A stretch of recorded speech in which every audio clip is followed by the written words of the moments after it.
Imagine using a beam of energy to drill instead of a drill bit. A geothermal company is doing just that, trying to drill by literally vaporizing rock with an energy beam, not grinding it with a bit. And they're already doing it in the field. This is Practical Energy Insights. Let's talk about it. Quaise Energy has developed millimeter wave drilling, meaning electromagnetic radiation, not sound, roughly between 30 and 300 gigahertz, which lies between microwaves and infrared. They generate the power at surface with a gyrotron, which is a high power source born from fusion research. Then send it downhole through a metallic waveguide so the energy stays directed instead of dispersing. When it hits the rock face, it heats through dielectric heating, so the rock spalls and melts and ablates into a fine ash instead of conventional chunky cuttings. The whole point is to bypass the mechanical wall where high temperature destroys bits, bearings, electronics, and drives costs through the roof. Early lab work resulted in tiny holes, only inches deep, just proving the physics. But real scale is the hard part. You have heat management and hole stability, keeping the energy coupled to the rock and keeping the system in alignment, and making it work in a real rig environment. That has proven difficult, but not impossible. In 2025, they moved from the lab to the field, where they tested the system.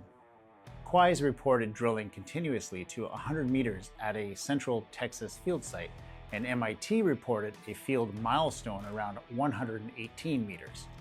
It is not deep yet, but it proves repeatable drilling in real rock, not just a controlled lab demonstration. Their public demos showed a hole approximately 4 inches in diameter, and they plan to increase that to 8.5 inches.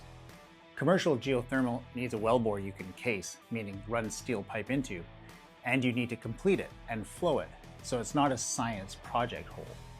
In traditional drilling practices, the rock creates cuttings. These cuttings are removed from the well by circulating mud or some sort of fluid through the wellbore.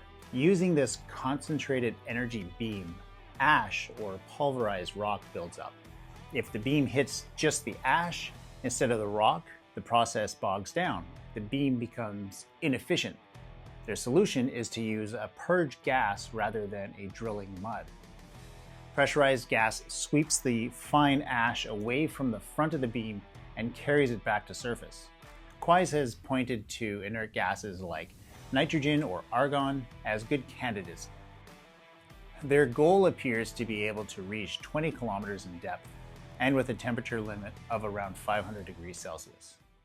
For context, the deepest human-drilled hole, the Kola Super Deep Borehole, is a Soviet-era project that took over 2 decades and reached 12,262 meters.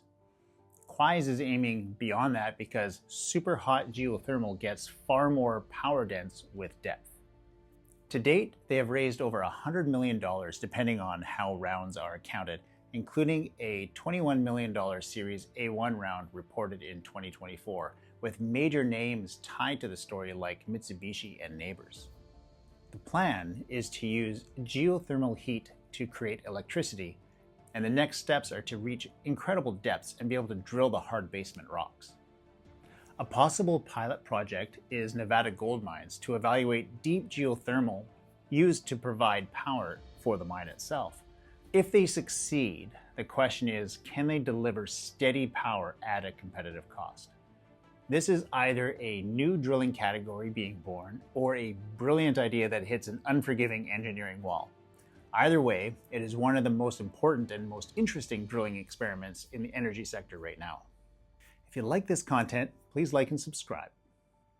And as always, thanks for watching.